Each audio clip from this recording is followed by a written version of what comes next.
Good morning, student. We are going to start chapter 4, India's external relation of political science, class 12th. This is the second video of this chapter. In this chapter, we will discussing today distance from two camps and Afro-Asian unity.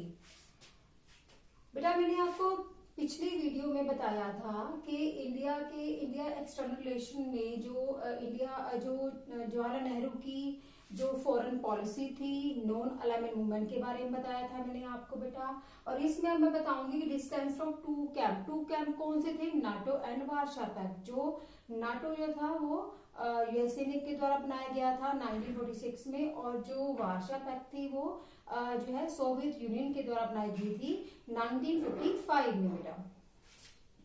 During the cold war the US led NATO and Soviet led Warsaw Pact. देखो बेटा, cold war के दौरान बेटा जब US ने NATO को led किया था और सोवियत यूनियन ने जो है बेटा वार्शा पैक्ट को लेड किया था। India advocated NAM as the ideal foreign policy approach. This was a difficult balancing act. देखो बेटा, इंडिया ने नॉन अलाइनमेंट मूवमेंट जो है वो पॉलिसी अपनाई थी। नॉन अलाइनमेंट मूवमेंट क्या थी कि जो भी इंडिपेंडेंट कंट्रीज हुई हैं, अब जो भी चाहे वो मतलब आफ्टर द कोल्ड वार जो यूएसए से अलग हुई है या यूएसएसआर से अलग हुई है, तो वो किसी भी गुट में शामिल ना हो, ना तो वो नाटो में शामिल हो, ना ही वो वार्शा पैक्ट में शामिल हो। हाँ, वो नॉन अलाइनमेंट को के साथ शामिल हो सकती हैं बेटा। और दोनों में क्या है, पीस, मतलब दोनों में पीस बनाना था, दोनों ग्रुप में पीस बनाना था, उसमें कोई कॉन्फ्लिक्ट पैदा नहीं करना था। तो ये मोटिव था। लेकिन नाम जो है कई हद तक जो है ये जो इसमें जो भी इनकी एम था वो मतलब जो है वो मेंटेन नहीं कर पाई। जो इनमें आइडियल वर्शिप थी या फॉरेन पॉलिसी अप्रोच थी उसको हैंडल नहीं कर पाई, उसमें बैलेंस नहीं कर पाई बेटा। नाम जो था नॉन अलाइनमेंट मूवमेंट जो था बेटा, ठीक है। In 1956 when Britain attacked Egypt over the Suez canal issue, India protested. अब दोनों थे ग्रुप बना लिए थे इन्होंने, दोनों इनके कैंप बना लिए थे।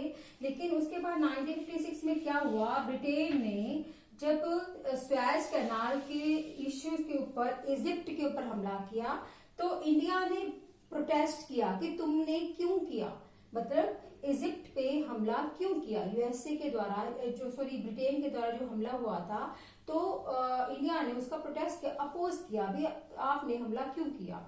लेकिन उसी ही साल में in the same year when USSR invaded Hungary, India did not protested it. लेकिन उसी साल में जब रशिया ने, सोवियत यूनियन ने बेटा जब हंगरी के ऊपर हमला किया तो इंडिया ने कोई प्रोटेस्ट नहीं किया, उनके खिलाफ कुछ भी नहीं बोला, चुप रहा, ठीक है।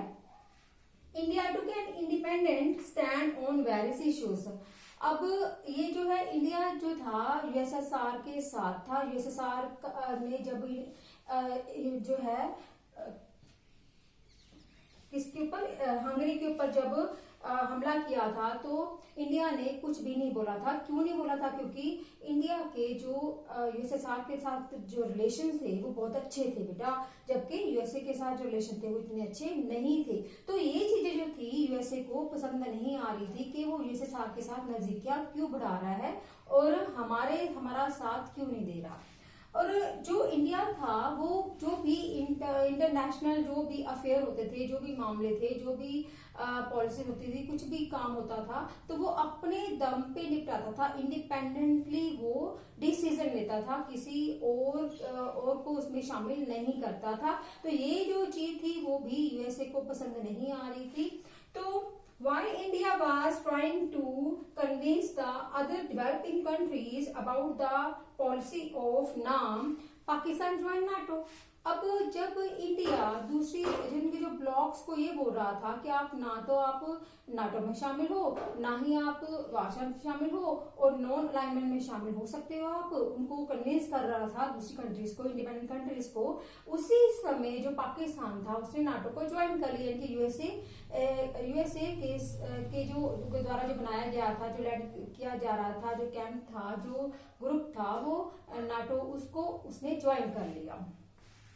नाम Pakistan joined NATO, the US did not happy about नाम। देखो बेटा, अब उसने नाटो को ज्वाइन कर लिया पाकिस्तान ने, और जो अमेरिका था वो नाम जो है नॉन अलाइनमेंट मूवमेंट से भी नाखुश था। उनको लगता था कि ये जो इंडिया है हमारे खिलाफ कुछ षड्यंत्र कर रहा है। ठीक है बेटा, तो ये था डिस्टेंस फ्रॉम टू कैंप, यानी कि यूएसएसआर के द्वारा लेड किया गया वार्सा पैक्ट, और यूएसए के द्वारा लेड किया गया नाटो, जो 1946 में बना था। अब पढ़ेंगे हम Afro Asian unity. Afro Asian unity क्या थी बेटा? एफ्रो एशियन यूनिटी में Nehru establishment of contact between India other newly independent state in Asia and Africa. Nehru जो थे वो एस्टेब्लिश कर रहे थे, क्या एस्टेब्लिश कर रहे थे? उनमें कांटेक्ट जो है वो एस्टेब्लिश कर रहे थे दूसरी जो न्यूली इंडिपेंडेंट कंट्रीज हुई थी, जैसे एशिया की या अफ्रीका की जो भी कंट्रीज इंडिपेंडेंट हुई थी, तो उनको आपस में कांटेक्ट कर रहे थे, उनके बीच में मतलब जो है संबंध बनवा रहे थे बेटा। ठीक है, और India convince the Asian relations conference in March 1947। ये जो एशियन अफ्रीकन जो कॉन्फ्रेंस हुई थी बेटा, ये 1947 में हुई थी, मार्च 1947 के 5 महीने पहले, इंडिपेंडेंस से, आजादी से 5 महीने पहले। और India made a lot of efforts for the freedom of Indonesia of an informational international conference held in 1949 to support his freedom struggle। India जो था वो बहुत ज्यादा एफर्ट्स कर रहा था, किसको फ्रीडम कराने के लिए, किसको इंडिपेंडेंट कराने के लिए? इंडोनेशिया को इंडिपेंडेंट कराने के लिए। तो इंडोनेशिया को इंडिपेंडेंट कराने के लिए कॉन्फ्रेंस हुई थी, इंटरनेशनल कॉन्फ्रेंस हुई थी 1949 में बेटा, जिसमें इंडिया ने इंडोनेशिया की स्ट्रगल के लिए, इंडोनेशिया की फ्रीडम स्ट्रगल के लिए उसका साथ दिया था बेटा। ठीक है, India was a staunch supporter of the decolonization process and firstly opposed racism, especially apartheid in South Africa।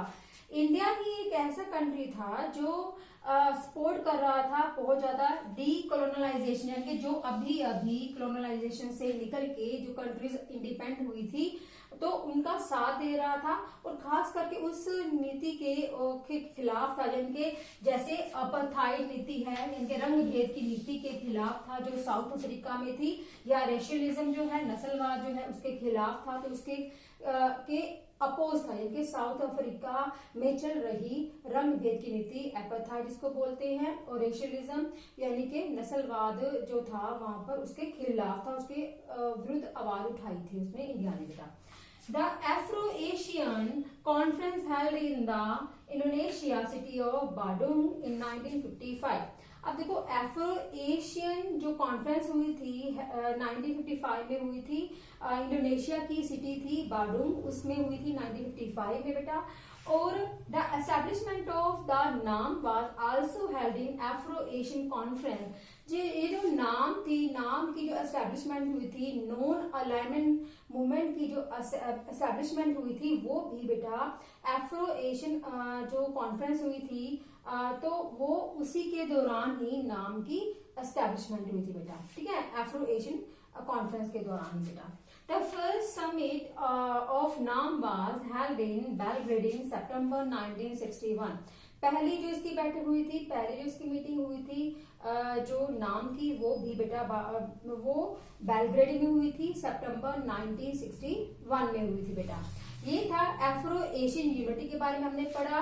पहले हमने डिस्टेंस फ्रॉम टू कैंप्स के बारे में पढ़ा। अब ये है peace and conflicts between conflict with China.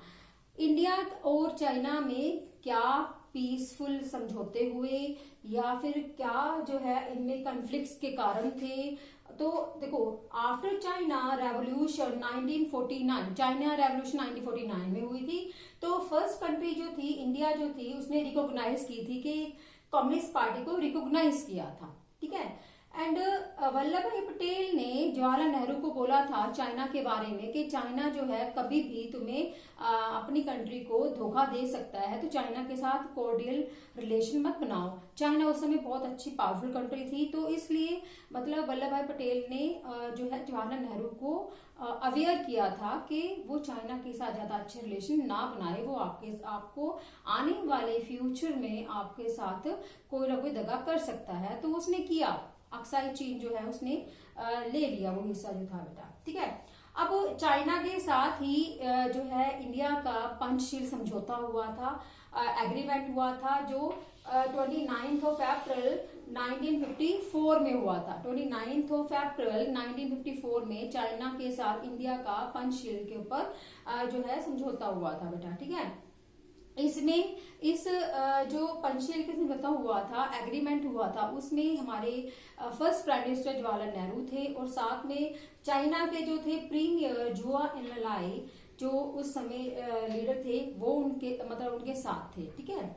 And mutual ये जो समझौता हुआ था, पंचशील का जो एग्रीमेंट हुआ था, वो किस लिए हुआ था, क्या ऑब्जेक्टिव थे इसके बेटा? एक तो ये था कि म्यूचुअल बेनिफिट, मतलब दोनों कंट्री जो है म्यूचुअल बेनिफिट के लिए काम करेंगी, इक्वालिटी होगी आपस में, और नॉन अग्रेशन, कोई किसी के ऊपर हमला नहीं करेगा, और maintain international peace and understanding, मतलब दोनों कंट्री जो है इंटरनेशनल पीस और जो है अंडरस्टैंडिंग रखेंगे, मतलब शांति बना के रखेंगे और एक दूसरे को अंडरस्टैंड करेंगे। तो ये था बेटा peace and conflict with China. तो ये जो चैप्टर है बेटा आपके थोड़ा सा लेंथी है, लेकिन अब नेक्स्ट जो है इसका जो टॉपिक है, इसके जो पार्ट्स हैं हम नेक्स्ट वीडियो में करेंगे। This is a second video of this chapter and third video में हम इसके नेक्स्ट पार्ट करेंगे। Till then bye, have a nice day.